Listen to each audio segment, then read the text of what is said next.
விழித்துளியின் வணக்கங்கள். இன்னைக்கு ஒரு முக்கியமான ஒரு அப்டேட் என்னன்னு பார்த்தீங்கன்னா, டிஆர்பியிலேருந்து காலேஜ் அசிஸ்டன்ட் ப்ரொஃபசர்ஸ். ஸோ இதற்கான எக்ஸாம்லாம் எழுதிட்டு இப்போ வேக்கன்சி கூடுமா? ஏன்னா உயர்நீதிமன்றம் தீர்ப்பின்படி வேக்கன்சி கூடுமா? ஸோ இல்லை ரிசல்ட் எப்போ வரும்? இப்படியான பல கேள்விகள் நம்மகிட்ட இருக்குது. ஸோ அந்த கேள்விகளில் இப்போ நான் பார்த்தீங்கன்னா, ஏற்கனவே ஒரு பதிவு நம்ம போட்டிருக்கோம். ஒரு நண்பர் எனக்கு மெயில் அனுப்பியிருந்தாரு. ஸோ அந்த மெயிலை நம்ம ஃபார்வேர்ட் பண்ணியிருந்தோம். அடுத்து அதே சிஎம் செல்லையும் நம்ம அந்த மெயிலை இருந்த தகவலை நம்ம அனுப்பியிருந்தோம். ஸோ அப்படி அனுப்பப்பட்ட அந்த மெயிலுக்கு நமக்கு கிடைத்த ஒரு தகவல். ஸோ இதில் பார்த்தீங்கன்னா, இப்போ நான் ஏற்கனவே என்ன தகவல் நான் கேட்டிருந்தேன் அப்படிங்கிறது ஏற்கனவே ஒரு பதிவு போட்டிருக்கேன்னு சொன்னோம் இல்லையா, அது டிஸ்கிரிப்ஷனில் இருக்குது.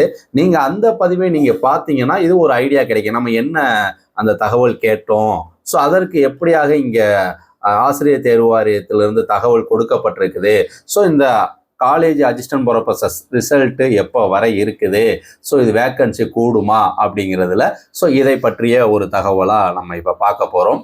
இதில் பார்த்தீங்கன்னா, ஆசிரியர் தேர்வு வாரியம் துணை இயக்குனர், ஸோ அவர்கள் இதற்கான நான் கொடுத்த மனுவிற்கு பதில் கொடுத்துருக்குறாங்க. ஸோ நான் எப்போ இந்த மனுவை கொடுத்துருந்தேன்னா 1/6/2026 ஜூன் 1ஆம் தேதி நான் சிஎம் செல்ல இந்த தகவலை இந்த மனுவை நான் போட்டிருந்தேன். ஸோ அப்படி கொடுக்கப்பட்ட இந்த தகவலுக்கு ஆசிரியர் தேர்வு வாரியமே நேரடியாக இந்த தகவல் கொடுத்துருக்குறாங்க. இப்போ நான் அதற்கு முன்பே பார்த்தீங்கன்னா ஒரு 25 நாள் ஆயிடுச்சு.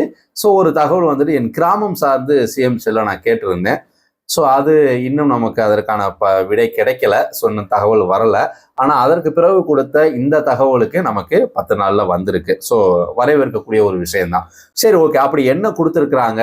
இறுதியாக எனக்கே ஒரு புரியாத ஒன்றாக இருந்துச்சு. ஸோ அது என்ன அப்படிங்கிறதெல்லாம் வாங்க பார்ப்போம். இப்போ இதில் கோரிக்கை விவரம் என்ன அப்படின்னு பார்த்தீங்கன்னா, பேராசிரியருக்கான தேர்வு முடிவுகளை வெளியிட வேண்டியும் மற்றும் பணியிடங்களை அதிகப்படுத்த வேண்டியும் அப்படிங்கிறது இதுதான் நான் வைத்த கோரிக்கையாக இதில் கொடுக்கப்பட்டிருக்குது. ஸோ ஏற்கனவே நான் ஒரு பதிவு போட்டிருக்கேன்னு சொன்னேன் இல்லையா, அந்த பதிவை நீங்கள் பார்த்தீங்கன்னா நான் என்ன கோரிக்கை அதில் கொடுத்தேங்கிறது ஒரு தெளிவு கிடைக்கும். ரைட்டுங்களா? சரி, ஓகே.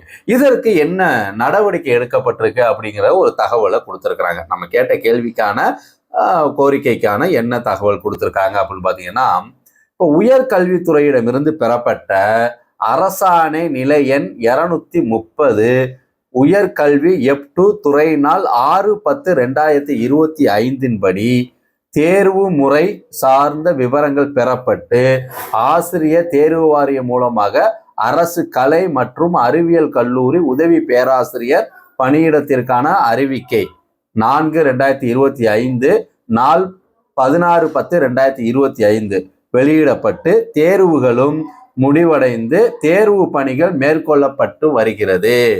ஸோ தேர்வு முடிஞ்சு அதற்கான பேப்பர் வேல்யூஷன்லாம் இருக்கு இல்லையா, ஸோ அதெல்லாம் மேற்கொள்ளப்பட்டு வருகிறது அப்படிங்கிற அந்த தகவலை சொல்லிட்டாங்க. அதாவது அரசாணை நிலை 230.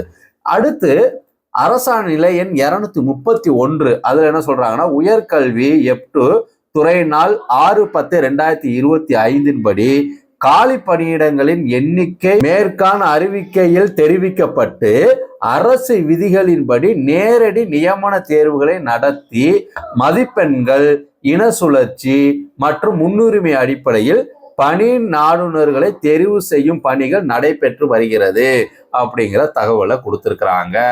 ஸோ அப்ப இதற்கான அடுத்தடுத்த ப்ராசஸ் நடைபெற்று வருகிறதுங்கிறது ஸோ இதுதான் நமக்கு தெரியுமே.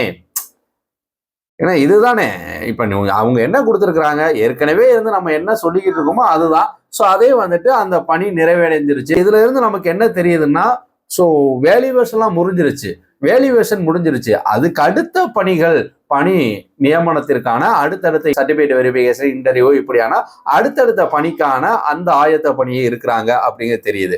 சரி, உயர்நீதிமன்றம் கொடுத்த அந்த உத்தரவு என்ன சொல்ல போறாங்க, உயர்கல்வித்துறை என்ன நடவடிக்கை எடுக்க போறாங்க, ஸோ ரிசல்ட்டு வந்துருமா, ஸோ அப்படிங்கிறதுக்கு அதாவது இந்த நிலையில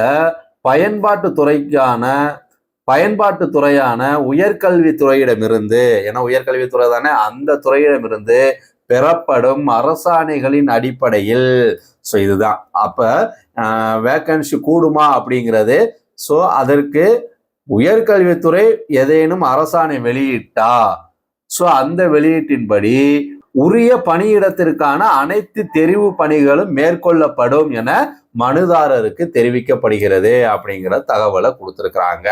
ஸோ அப்போ இதன் மூலமா நமக்கு ஸோ உயர்கல்வித்துறை அடுத்து என்ன நடவடிக்கை, இந்த உயர் நீதிமன்றம் தீர்ப்பையும் சரி, ஸோ அடுத்து என்னென்ன ப்ராசஸ் எப்படியாக வந்துட்டு அந்த வேக்கன்சியை வந்துட்டு ஒதுக்க போறாங்க அப்படிங்கிறது. ஏன்னா நம்ம என்ன கேட்டிருந்தோம்னா மாற்றுத்திறனாளிகள் சார்ந்த வந்துட்டு 4000 வேக்கன்சிக்கான ஒரு நோட்டிபிகேஷன் வெளியிடும் போது மாற்றுத்திறனாளிக்கு எப்படியாக வந்துட்டு பணி ஒதுக்கீடு அப்படின்னு சொல்லிட்டு கொடுத்துருந்தாங்க.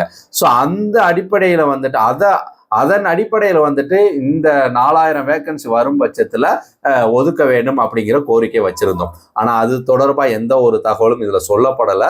ஸோ அவங்க பொதுவான தகவலை சொல்லிட்டு ஸோ ஏன் சொல்லலை அப்படிங்கிறது அதுவே நம்ம எதிர்பார்த்து காத்திருக்கக்கூடிய நிலையில, ஆனா இதுல என்ன பண்ணிட்டாங்க இந்த மனுல அப்படிங்கிறது.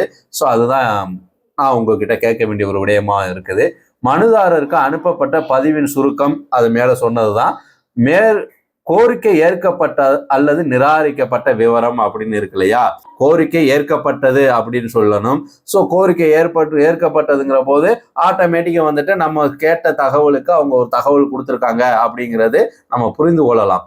ஆனா இதுல என்ன பண்ணிட்டாங்கன்னா நிராகரிக்கப்பட்டது அப்படின்னு போட்டிருக்காங்க.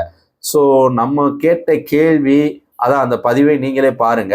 அந்த கேள்விக்கு என்ன பதில் கொடுத்துருக்குறாங்க, ஒரு 19 ஒரு பதிவுல வந்துட்டு இங்க கொடுத்துருக்குறாங்க. ஸோ இது வந்துட்டு யூஸ்வலா நமக்கு தெரிந்த ஒன்று தான். ஸோ அதையே வந்துட்டு அவங்க கொடுத்துருக்குறாங்க. இப்ப கோரிக்கை நிராகரிக்கப்பட்டிருப்பின் அதற்கான காரணங்கள் அப்படின்னு கேட்கப்பட்டிருக்கு. அதற்கான காரணங்கள் என்ன சொல்றாங்கன்னா மேல குறிப்பிட்ட காரணங்கள், அதாவது நடவடிக்கைக்கான விவரம் சொல்லிட்டு கொடுத்துருக்காங்களே, இந்த காரணத்தால் நிராகரிச்சிட்டோம் அப்படிங்கிறாங்க. ஸோ அந்த வார்த்தை முடித்து வைக்கப்பட்டதுன்னு சொல்லியிருந்தாங்கன்னா ஓகே. இது நிராகரிக்கப்பட்டது அப்படிங்கிறது அப்போ நம்ம கேட்ட மனுவிற்கான ஒரு முறையான தகவல் நமக்கு கிடைக்கலை அப்படிங்கிறது தான்.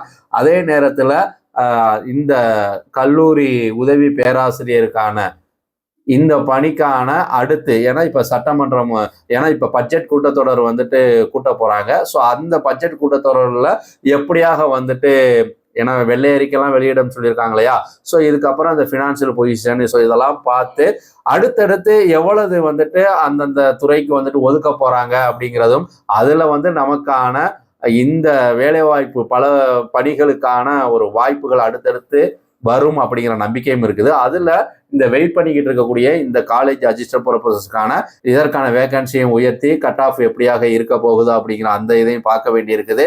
ஸோ அந்த கட் ஆஃபை வைத்து அடுத்து உள்ஒதுக்கீடு, எந்த பழைய ஏற்கனவே முதல்ல வெளியிட்ட அந்த 4000 வேகன்சி அப்போ இருந்த அந்த உள்ஒதுக்கீடின் படி அந்த வேகன்சி இருக்குமா, இல்லை புதிதாக வேற வேகன்சியை வந்துட்டு உள்ஒதுக்கீட உருவாக்க போறாங்களா அப்படிங்கிறதெல்லாம் வந்துட்டு நம்ம பொறுத்திருந்து பார்க்க வேண்டிய ஒரு நிலையா இருக்குது.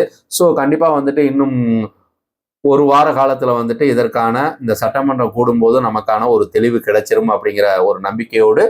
ஸோ இந்த நிராகரிக்கப்பட்டது அப்படிங்கிறது சிஎம் செல்ல நம்ம கேட்கக்கூடிய மனுக்கு வந்துட்டு பொதுவாகவே இந்த தகவல் வந்துருது, நிராகரிக்கப்பட்டதுங்கிறது வந்துருது அப்படின்னு சொல்லிட்டு சில சமூக ஆர்வலர்லாம் சொல்லியிருந்தாங்க. ஸோ கடந்த காலங்கள் நிராகரிக்கப்பட்டதுன்னா தகவலே கொடுக்க மாட்டாங்க. ஸோ இது வந்துட்டு நீங்க கேட்ட தகவலுக்கு சம்பந்தம் இல்லாத அப்படின்னு எதையாவது கொடுத்து இந்த தகவலை முடித்து வைக்கப்படுது இல்லை நிராகரிக்கப்படுது அப்படின்னு சொல்லுவாங்க. முடித்து வைக்கப்படுதுன்னா நீங்க கேட்ட நீங்க வைத்த கோரிக்கை வந்துட்டு அது சரி செய்யப்பட்டு விட்டது அப்படின்னு சொல்லி தான் முடித்து வைக்கப்பட்டது அப்படிங்கிறது வரும். அதற்கான நமக்கான ஜியோ வரும். ஸோ இதெல்லாம் வந்துட்டு இங்க இல்லாதது மிஸ் ஆயிருக்குது.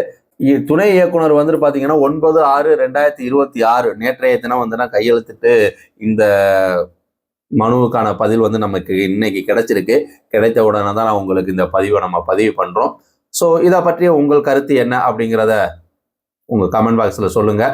நம்ம சேனலை இது வரைக்கும் சப்ஸ்கிரைப் பண்ணாதவங்க சப்ஸ்கிரைப் பண்ணி இந்த ஹைப்புங்கிற பட்டனையும் கொடுத்துட்டிங்கன்னா ஸோ அது உங்களுடைய சேனல் மூலமாக ஷேர் ஆகும். ஸோ அது பலருக்கும் வந்துட்டு அது போய் சேரும் அப்படிங்கிறதுனால ஸோ கொஞ்சம் சப்போர்ட் பண்ணுங்கள் உறவுகளே. மீண்டும் ஒரு நல்லதொரு வாய்ப்பில் சந்திப்போம். நன்றி உறவுகளே.